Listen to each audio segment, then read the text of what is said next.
This is an example of the ambiguous case for the law of sines. So it asks you to determine the number of possible triangles based on the constraints that we see in the picture. So we start by setting up the law of sines with however much information we have.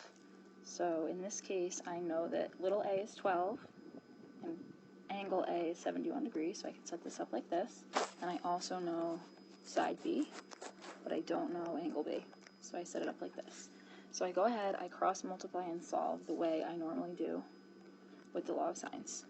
So I should end up putting into my calculator 17 times sine 71 over 12, and that will give me whatever sine B is equal to. This gives me approximately 1.33. Right away, I know that this is a problem because sine can never be greater than 1.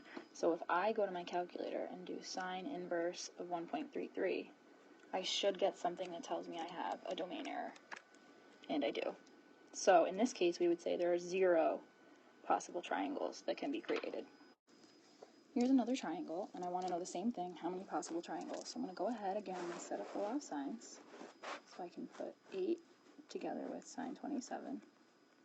I also know the side that's 15.5. Let's just call the angle across from it x.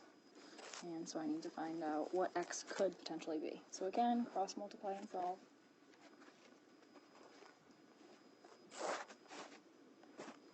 Okay, so I should be typing into my calculator sine 27 times 15.5 divided by 8, and that will give me the sine of x.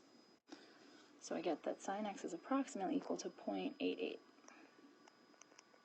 This is good news so far because that number is not bigger than 1. So I'm going to go to my calculator and I'm going to do sine inverse of that decimal.